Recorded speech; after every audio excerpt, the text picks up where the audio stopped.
Akunnya Zoro Channels. Tersesat, oh tersesat. Alhamdulillah. Ente kok bikin, kok tersesat alhamdulillah. Blok. Saya pernah baca dan dengar kalau ada patung di dalam rumah, maka malaikat tidak mau masuk. Nah, kalau kita masang patung di rumah, apakah kalau kita berbuat maksiat di dalam rumah tidak akan dicatat oleh malaikat? Gitu. Dikira malaikat tuh, ya ada patung nggak jadi deh. Gitu nih. Udah nggak usah dijawab pertanyaan kayak gini. Udah jelas. Iya, sebenarnya ada hadis memang Ya. dari Rasul Ya. untuk kita tidak memasang patung. Kemudian terjadi perbedaan pendapat di antara ulama tentang gambar. Kalau gambar gimana? Ya. Itu dibahas oleh seorang ulama namanya Muhammad Ali Sobuni. Pendapat Imam Nawawi, pendapat Ibnu Hajar Asqalani, yang intinya gambar itu diperbolehkan kalau gambar. Kalau gambar. Iya, dengan syarat-syarat tertentu. Misalnya gambarnya tidak utuh. Oh, setengah badan misalnya. Iya, misalnya gambar setengah badan. Tapi dulu itu patung, gambar itu identik dengan berhala. Disembah. Ya. Kalau sekarang kan justru gambar-gambar ulama. Oh, justru maknanya udah beda ya? Jadi kita ulama yang sudah wafat, kita pajang gambarnya karena melihat ulama itu akan menambahkan keimanan kita. Justru ketika niatnya untuk itu, nggak apa-apa. memasang gambar, nggak apa-apa. Makanya saya kan pasang gambar di wallpaper HP saya. Jadi buat yang belum tahu teman-teman, Habib Ja'far itu wallpaper lock screen-nya adalah muka sendiri. Tuh. Anda hasis. Habib narsis Anda. Jadi intinya karena sekarang tidak identik dengan penyembahan gitu. Berhala, jadi diperbolehkan. Ya? Oh, okay. Yaudah. Memajang gambar. Tapi memang kalau patung memang disarankan sebagai bentuk kehati-hatian untuk tidak memasang patung karena memang ada hadisnya itu malaikat nggak masuk. Tapi maksudnya malaikat nggak masuk itu mengkritik orang-orang yang memasang patung.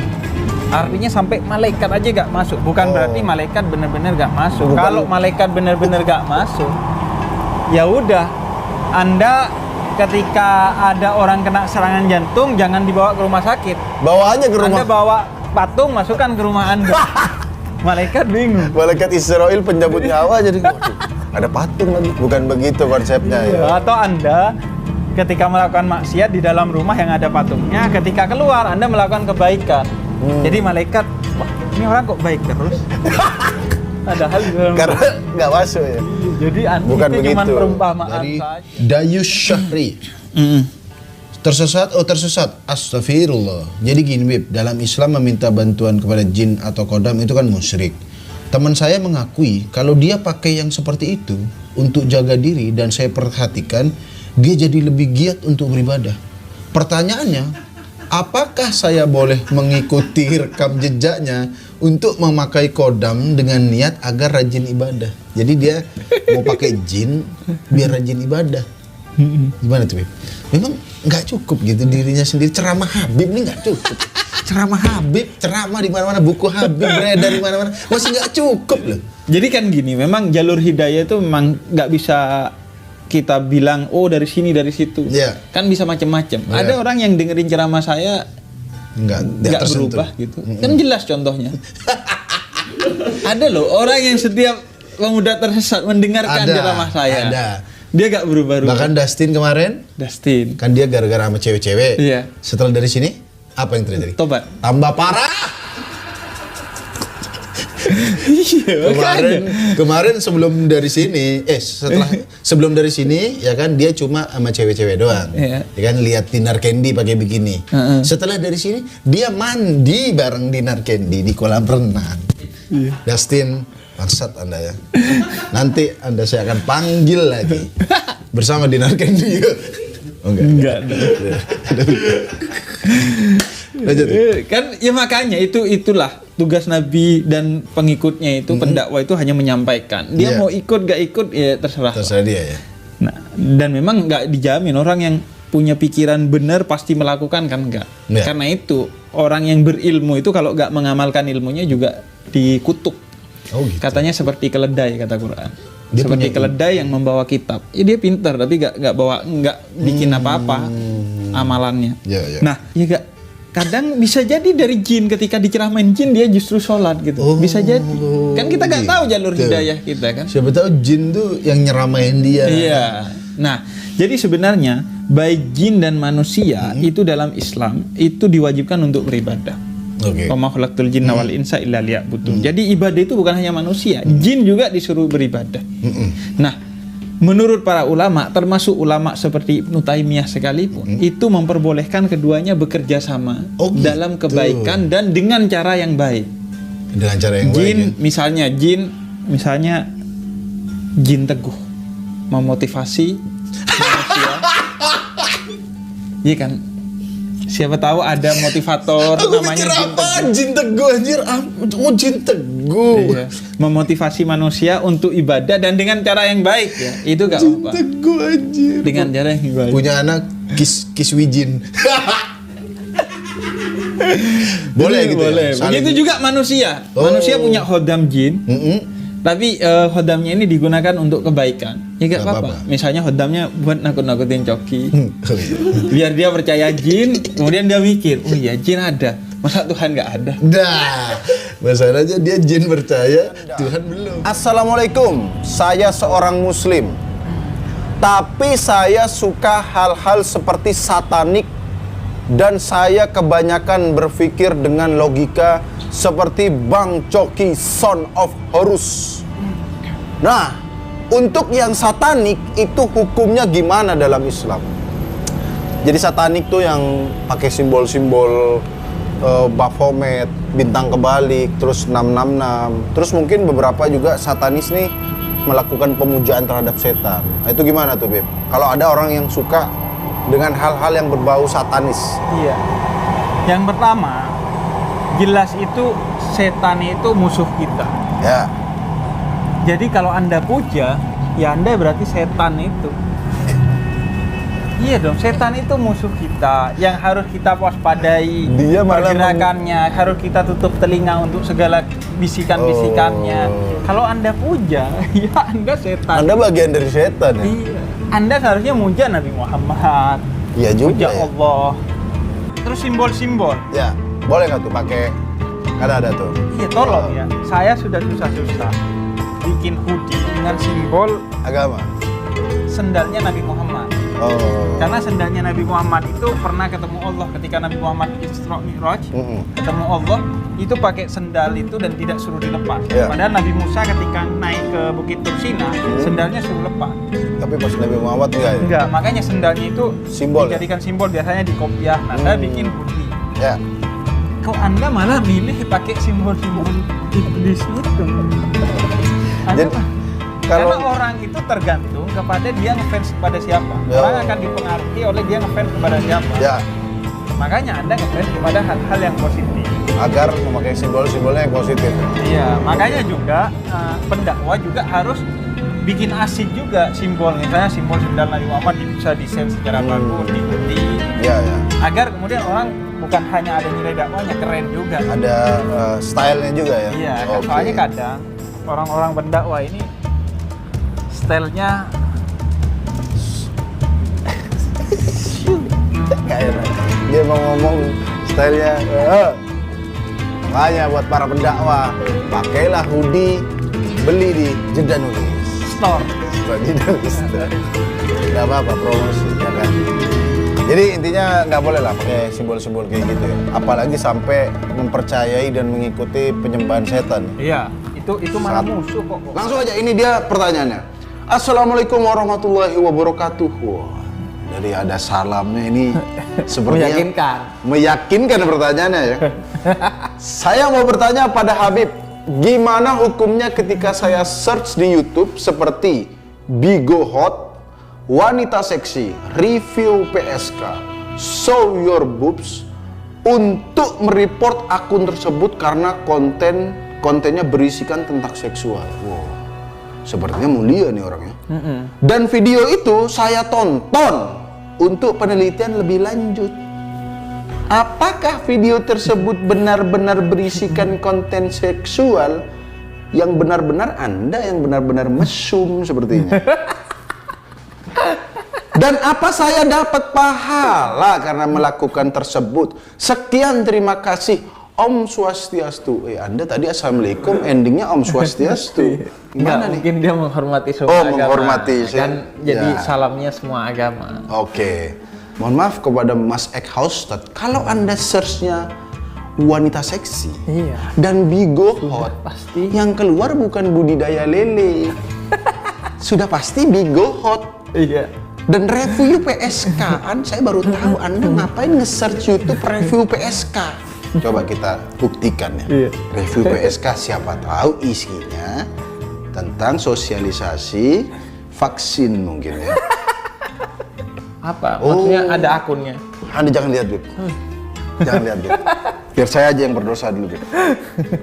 Bangsat, ada lucu di YouTube, Cuk. Enggak, tapi ini nggak diapa-apain. Intinya kayaknya dia nanya-nanya ke PSK gitu. Iya. Oh, jadi Mas Eckhaustad nih intinya dia nge-search video-video itu dan ditonton dulu. Tapi dengan niatan, abis itu di-report biar nggak ada lagi. Iya, yang pertama sih sebenarnya ini bagus karena di Islam itu amar ma'ruf nahi mungkar itu sesuatu yang utama, mengajak pada kebaikan dan melarang keburukan. Nah, dan caranya dia tanpa kekerasan. Kan orang ini memang yang diajarkan oleh Islam itu mengajak kebaikan dan mencegah keburukan itu tidak dengan kekerasan orang. Dan yang kedua kemudian kreatif juga orang ini. Dengan di-report kan, artinya kan kreatif dia, tahu cara terbaik untuk padahal dengan report ya? Iya, dengan mereport. Jadi bagus. Cuma permasalahan orang ini adalah ngapain ditonton dulu? Enggak, kan katanya niatan dia untuk ngecek. Ngapain dicek kalau sudah nama akunnya begitu, ngapain dicek? Mohon maaf, di YouTube tuh ada thumbnail. Kalau di thumbnail sudah gambar wanita, coba nih Bigo Hot. Loh, bangsat nih. Nggak usah lihat, biar saya aja, Beb. Bang Bro, saya, Beb.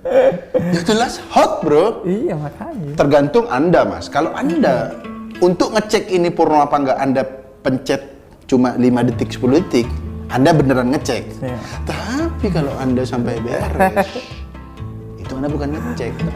Cuma gini, maksud saya kasih cara yang lebih baik dan lebih kreatif. Nah, gini, Anda kalau nge-report sendiri, itu gak akan ada pengaruh apa-apa. Iya.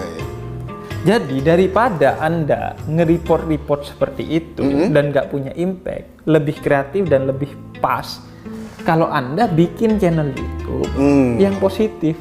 Itu salah satu. Dengan begitu itu jelas pengaruhnya. Dan salah satu tandingannya ya, maksudnya daripada nonton ini, nonton gua aja dong yang positif gitu ya. Saya tidak yakin Mas ini sekreatif dan punya niatan. Mas Viral numpang nanya, kalau dari numpang aja udah nggak yakin ya sama pertanyaannya kan. Kalau misalkan kita berhadas besar tapi tidak ada air yang cukup, bolehkah mandi wajib diganti dengan mandi bola? Mohon maaf Mas Ahmad, kan lebih susah cari mandi bola daripada air, ya kan? Mohon maaf ya, Anda kalau ke mall banyak mana air sama bola? Kenapa lebih milih mandi bola? Itu di kampung saya, mandi bola, tempat mandi bola itu dulu cuma satu. Namanya Kidang Kencana. Itu satu dong.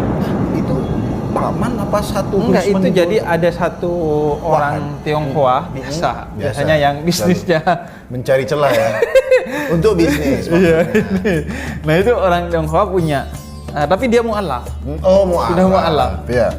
Jadi dia punya satu tempat itu ada mandi bolanya. Cuman di sana saking jarangnya. Tapi kalau air kita berlebihan malah sering banjir di sungai itu. Harusnya nggak sampai kekurangan air. Iya, apalagi di Jakarta. Kelebihan air. Nggak mungkin kekurangan air. Tapi mungkin pertanyaan dia meskipun bodoh seperti ini, tapi ya jelas nggak boleh lah ya. Maksudnya gimana terus solusinya kalau nggak ada air? Apakah harus cari mandi bola? Jadi gini, kita kan nggak mau terjebak sama pertanyaan recehnya pemuda tersesat. Jawaban harus tetap. Kita digiring sama pemuda tersesat, kita harus cari celah untuk ngasih ilmu. Jadi pertama gini, Saya menduga si Ahmad Rizal ini, Ya. dia ini bukan tersesat, tapi childish, Kenapa? kekanak-kanakan. Kayaknya masa kecilnya kurang bahagia. Oh, makanya dia yang Kayaknya dicari di mandi kotanya bola. dia gak ada Kidang Kencana, tempat mandi bola. Di kota lain juga tidak ada. Yang ada di kampung Anda doang. Kenapa Anda bangga ada Kidang Kencana mandi bola? Biar saya tidak hanya dikutip sama aureceh ini. Aureceh, Anda jangan hanya aureceh ini, saya dikutip aureceh. Agar saya juga dikutip oleh akun-akun Ceramah beneran. ceramah, jadi saya kasih hadisnya. Ya, silakan. Ju'ilatil ardu kulluha li wali ummati masjidan wa tahura. Tolong ini dipotong terus dikutip di akun-akun. Bahwa Habib ini ceramahnya Pengajian. ada Arab-Arabnya juga, ada Hadisnya, hadis sahih. ada sumbernya. Jadi biar dikutip di akun-akun ceramah gitu. Iya, makanya. Jadi semua yang ada di muka bumi ini Ya. itu bisa menjadi tempat sujud, artinya bisa jadi masjid. Ya. Tanah itu bisa jadi masjid dan bisa untuk sebagai bersuci. Semua yang di atas bumi. Ya. Tapi jangan Anda kemudian naruh bola di atas bumi, mandi bola terus itu termasuk mensucikan, enggak? Maksudnya debu. Oh, debu. Iya. Jadi boleh. Debu itu boleh menjadi itu suci dan mensucikan. Ya. Asalkan memang tidak ada najis Tidak di ada debu najis, itu, ya. iya. Tidak ada kotoran kucing. dan Iya. lain-lain. Oke. Tidak ada kotoran pemuda tersesat juga. Tidak ada. Pokoknya tidak ada hal-hal yang najis Ya. ketika debu itu kalau di madhab Syafi'i itu suci dan mensucikan. Kalau di madhab Maliki bahkan kerikil itu juga suci dan mensucikan. Meskipun agak susah berwudu pakai kerikil ya. Agak susah. Tapi maksudnya itu suci gitu ya. Tapi itu Ya, suci. ya. Nah, tayamum, makanya kalau nggak ada air, Anda tayamum. Oh, jadi tapi terus tayamumnya gimana? Iya, Kalau- mungkin dia bingung karena kalau mandi besar gimana? Nah, makanya masuk aja ke pasir hisap. Anda kalau mau jangan ke mandi bola, pasir hisap tuh sekalian.